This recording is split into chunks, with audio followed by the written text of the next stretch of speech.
Okay. With a gentleman here who's going to identify himself, but there's a gentleman I met for the first time in Antigua. He was on the Soca Warriors bench when they made the final in the CFU championship. Distinguished gentleman, you hear his voice is low tone, fits his description. So maybe you could tell the people your name and your background in the football / soccer. I'm William Wallace is the name. I want to back up a bit. I do not want to start with football, but I want to start with sports administration. Basically, I started sports administration in cricket. I actually served on the Trinidad and Tobago Cricket Board as an executive member. I manage national teams in cricket, under 19 teams, under 15 teams. Names like Darren Bravo and so on. Those persons would have been persons that I would have managed. And even backing up a bit, in secondary schools cricket, I also managed teams in secondary schools cricket. Darren Bravo, Sunil Narayan, Adrian Barrett, their first tour would have been with secondary schools cricket to England in 2004. West Indies players. In 2004, we would have taken them to England for a 2-week tour. I was assistant manager of that team. So I started with cricket. In 2012, I was also president of secondary schools cricket for quite some time. Cricket? Yes, president of secondary schools cricket for quite some time. Okay. All right, I guess, ladies and gentlemen, the football would have to wait because this guy is into it. All right. In 2012, I stepped out of cricket and I got a call from someone at the Trinidad and Tobago Football Association then, and they asked me if I would like to accept the challenge to manage a football team. At that time, it was the Olympic team, under 23 team, coached by Hudson Charles, Derry King. And I indicated, of course, yes, I would take up the challenge. So my first management position in football because when I saw you in the CFU championship, would have been that. Who was the manager before that? Who did you? I think in the playoffs prior to that, it would have been Mr. Ferguson, not Norris, but another Ferguson, I think it was. Can't remember his first name at this point in time. Well, that's okay because they pluck you. So you must have a serious accomplishment, comfort zone with players to be taken from the cricket management into the two different phases. I mean, the management is management, right? But footballers are a little different to manage. Yeah, but when you apply the general principle of management, and in addition to that, being a school teacher, you deal with youngsters all the time. Hundreds of them. I was actually in middle management in school, being a dean for over 10 years, then went on to be acting vice principal. So, we have over 1,000 students, and you have to deal with them on a daily basis. And then you have to deal with a staff of over 100 persons. So being part of that system, you learn to deal with people. I think the thing about managing is, understanding the logistics is one thing, but being able to motivate and open the door for players to be comfortable is when you get the best performance out of players. So a manager plays a major role in the setup. I mean, yes, the coach works on the field of play, but the comfort zone for players, it starts with management. So having that background helped me. So I got into football at that level, and then I went on to manage after that under 23 teams. I managed basically under 20s, under 15s, I think it was, and then You dropped off. No, I stayed in the system. I stayed there. Up to now, you were in the system? system? Then I stayed in the system. Okay, you're still key then. Yeah, and then I went on to manage the national senior team, and Stephen Hart was coach. Right. So, and after the elections in 2015, when Mr. Raymond Timke lost the elections, and then Stephen Hart was dismissed, of course I submitted my resignation. Since I came on board with Stephen Hart at that point, I thought it was wise to submit my resignation and give the new president a chance to select his people. I did that. So I was out from 2015. So let's get that part clear, and you will see the reason why we got to get that part clear.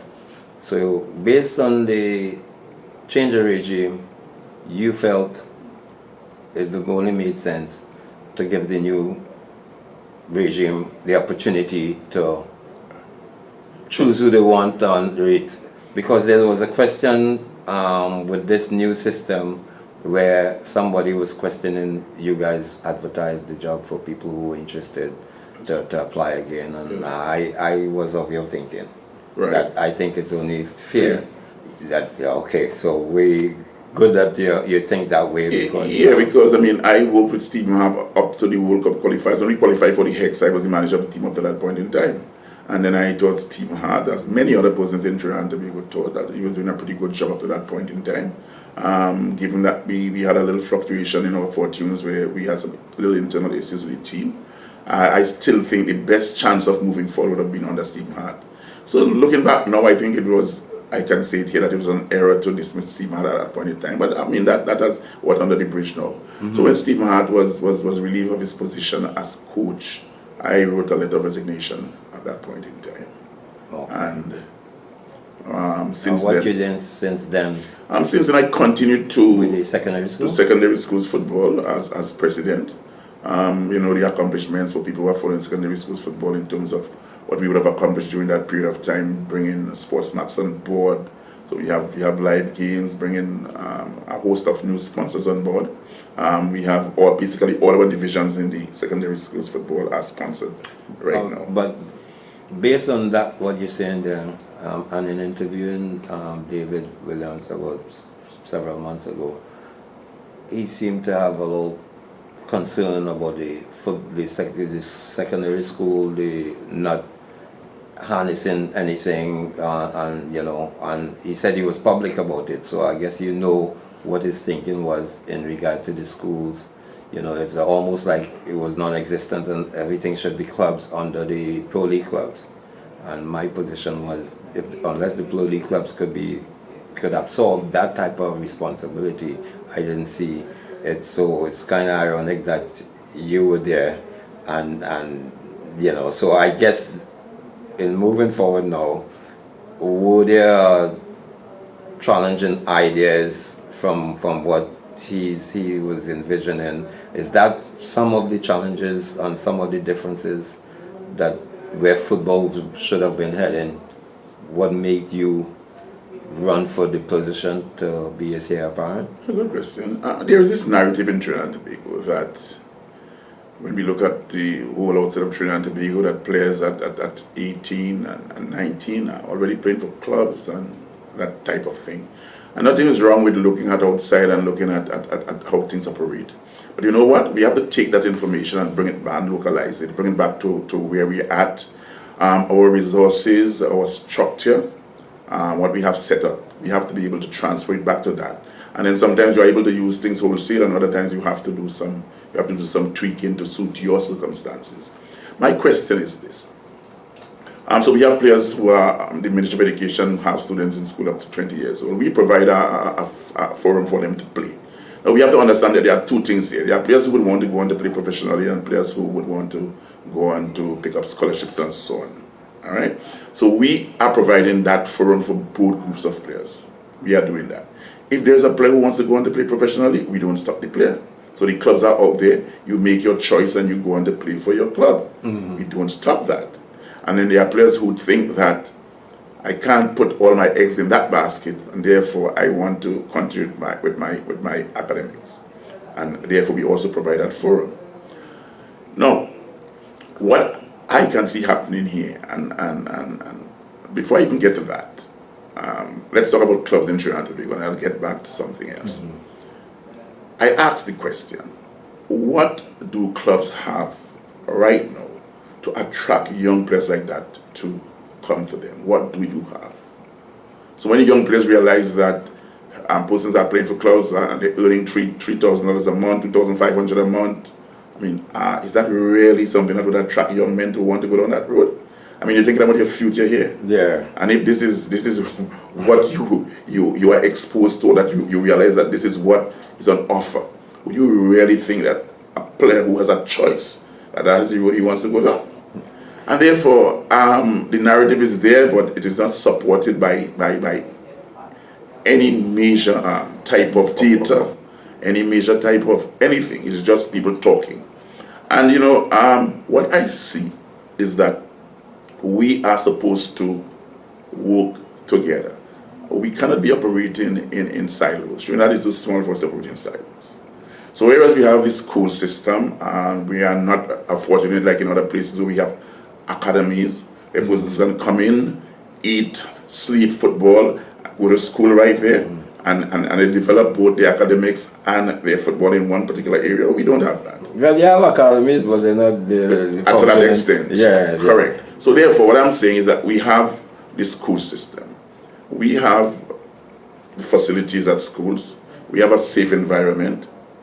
Why not partner with the schools and come up with a system where you can piggyback on what is already in place?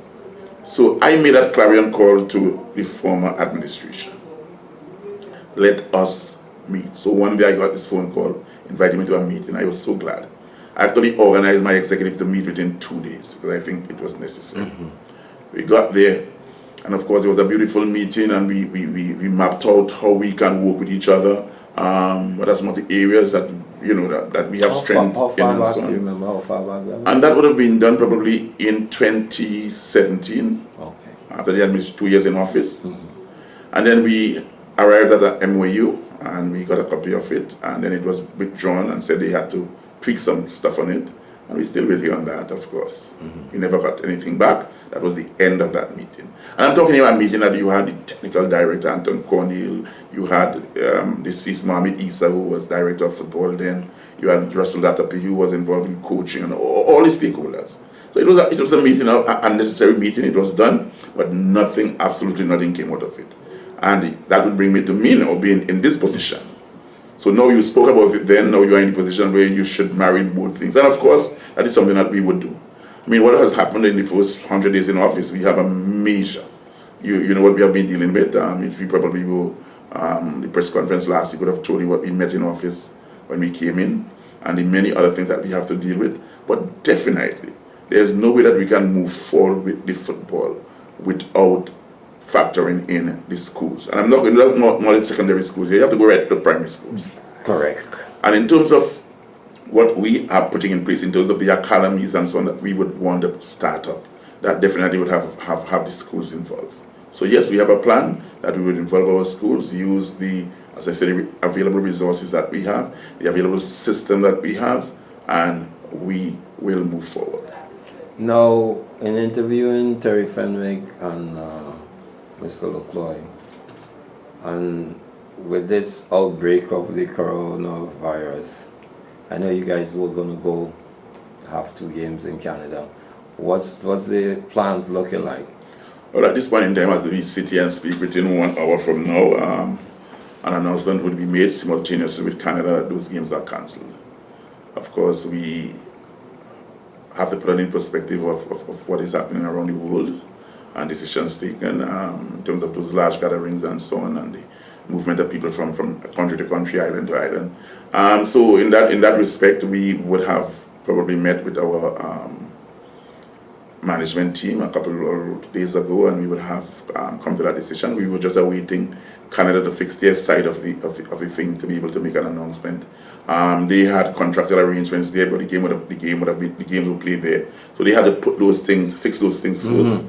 We did not want to make an announcement before them. Yeah. And therefore today we are making an announcement on that. So those games are off. We have also suspended training and so on with our teams who are in training. The ladies who are preparing to go off to Mexico to their camp and all of that. And then this morning, actually, CONCACAF suspended all tournaments and any other events that they had. So now what's next? I guess you guys want to just be doing meetings and brainstorming the way forward, because this coronavirus, from my perspective, I think 2020 is done. I don't want to believe that, because we had so many things planned for 2020. Yeah. We were looking forward to July, where a major activity, we would have had a major activity planned and so on. for a new administration who we under fire, we under the gun. And nothing is wrong with that. I mean, sometimes being under the gun is the very thing you need to keep you on track and to keep you doing things the proper way and the correct way. So I have no problem with criticism. We learn from that, and it helps us to grow.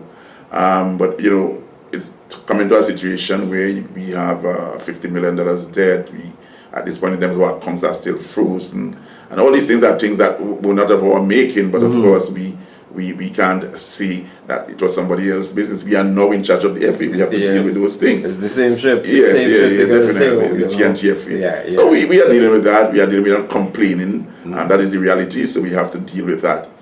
But we had all these. We had some major activities planned for 2020. Things to actually show Trinidad and Tobago that we are going in a different direction with football.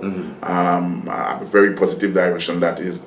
But of course, if we have to put off, we have to put off, and of course those things would they would be there. I mean, 2021, if it comes to that, then we bring back those things in 2021. But it really affects our progress. So what make you? I mean, you've been the manager of managers, it seems like, from cricket, football. What made you run for the president of the Trinidad and Tobago Football Association? That's a good question. Somebody asked me if I fell and hit my head.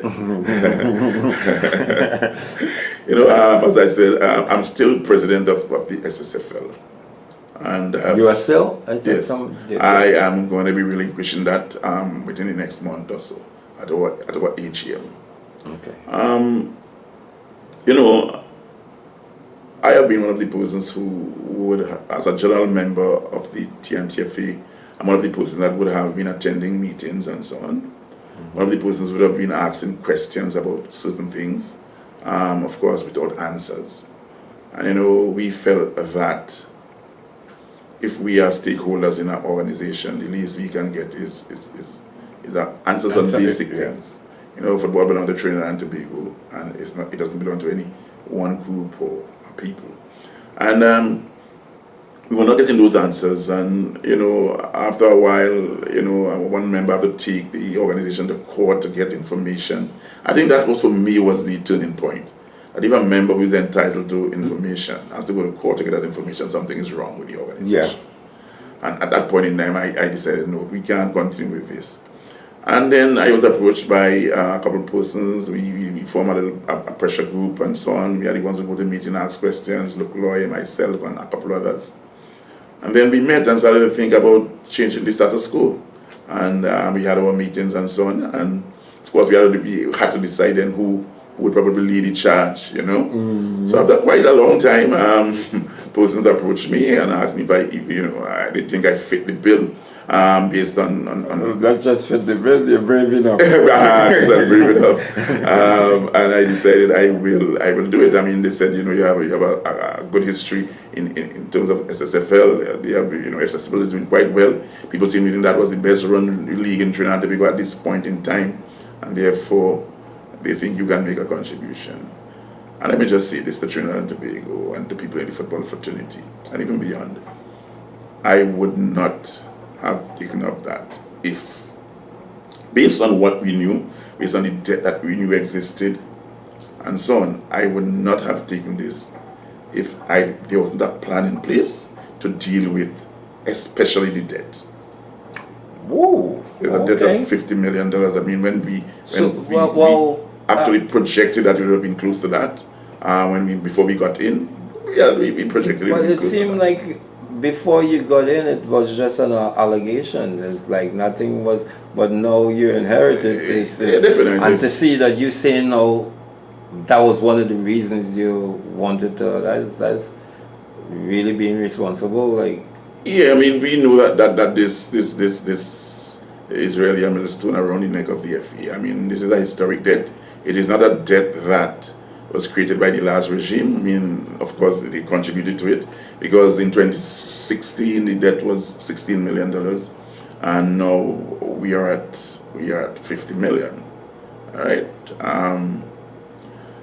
and when I made a decision, it's a decision where I was confident that what we sat down and discussed, and the stakeholders that we were dealing with, the persons that we went outside of Trinidad and Tobago, we realized that We can't depend on corporate Trinidad and Tobago to help. I mean, they had long lost any kind of confidence in the FA. And you can't blame them. So many things went wrong. So many questions are asked, so without answers. So they definitely wanted to keep far away from the FA. We were able to get some persons outside of Trinidad and Tobago to say to us, we can partner with you. We have confidence in the Trinidad and Tobago football. One, we have confidence in the team that you are that we think you are running with at this point in time. We think that these are people with integrity and all the other factors, and we can get people to buy into that. And we did get some buy-in from international sponsors. In addition to that, we were saying that if we leverage foreign currency, it's better for us because every you multiply by 6 or you multiply by 10, Correct. and I think that is where we are at the moment. And then we came up with a plan to deal with the historic debt of $50 million as estimated then. And I said, well, based on what I have before me, in terms of a commercial approach to the FA, I will take the job. Whoa, big shoulders, as you see, he does have broad shoulders. Now, you being popping up as the president leader, there's, even before I came down, there's a perception that you're just front, and that's why I like people to hear it from the horse's mouth itself. This was a mutual understanding between you and your group. Let's put it as the opposition because political is based on votes. But how do you deal with I remember even looking at the press conference from up there, and I think a reporter asked you, what are you going to do with Mr. Lecloy or something like that, he asked, which was, it's privy to everybody that it seemed like that, Mr. Lecloy is outspoken, right? So you do have a good balance with that, and how do you deal with people who seem to want to bypass you or look beyond you to Mr. Lecloy as the person who they might need to talk to in certain, over beyond his technical chairman of the technical committee thing? How you, that doesn't pose any problem? Well, I don't see that. I don't know if there's any data to prove what you just mentioned. Mr. Lecloy is charged with a particular area of football, which is the technical area. That is one of the areas that is actually in the limelight at this point in time, because we said that when we get into office, our focus will be on bringing football, which is our core product, our core responsibility. And therefore, the person who is in the limelight at this point in time is Mr. Keith Lecloy. Secondly, what we said before we even came into office, that we want to operate as a group where we have collective responsibility must take place. We must be able to work together, and when we make decisions, must be basically based on not just the president making a decision. At the end of the day, the buck starts with him, and there are certain decisions that you have to make as president. And so we would meet regularly as a team. All right, and in those meetings, when I have to say no or yes to something, I say no yes to something. I say no yes to it. All right, and Mr. Lecloy would tell you that. Yeah. And therefore, people who talk and make these allegations, it doesn't faze me. I know where we at. I know where we at with that. In addition to that, I'm not the type of dog that barks at every bird that flies or every car that passes on the road. I'm not that type of person. But the work is happening, and the major work and the major lifting is taking place in the background. And that is my responsibility. And at the end of the day, as this thing unfolds, as this thing is rolled out, then those persons who are talking that talk will probably have a different talk to talk then. So it doesn't faze me. I'm not the type of person to feel a horror or something, to be insecure, I must be the front person. I am the person to get the job done, and the job is what we're getting done. So let people talk. It doesn't faze me. I don't feel any less a person. I don't feel that it is taking anything away from me. I am not that type of person. As a matter of fact, I always feel sometimes that people must always be able to say that if we are functioning here as a group, that at the end of the day, when the accolades are given and shared out, that the whole group must get the accolades. Correct. Not William Wallace or not Keith Lecloy or anybody else, that the whole group gets the accolade. Luke Lloyd has his own way of doing things. He's a strong personality. He speaks on almost everything. He comments on things, and nothing is wrong with that. But we have a structure. I class him as a talented individual. Very talented. Anybody who knows him is full of knowledge. He has his way of dealing with people. And sometimes he might rub you a little rough if you don't understand it. Yeah. After that, it's over. He's back to normal. I have no issue with him, and he would tell you that we would have been in meetings and he would have had a view on something, and I said, no, I'm not going on that road. This is the decision I'm taking, because at the end of the day, I would have to answer, so it stops with me. And that was it. We left the room and we move on. There was no issue here, but I wouldn't go to the public to say that William Wallace and this is not about me. This is about Trinidad and Tobago football. I ask for all hands to be on deck, and Luke Lloyd is one of those persons who buy into that philosophy. All hands on deck. So he's there, and he's doing what he's supposed to do. As a matter of fact, I think he's doing it quite well, and I have absolutely no issue with that. Okay, so I just want to thank you for giving me the time here today. When you do get the home of football back into operation, that I get a little tour again, so the public would see where it's at under the new regime. All right, so I want to thank you, Mr. Wallace. And thank you very much for the opportunity to share. All right.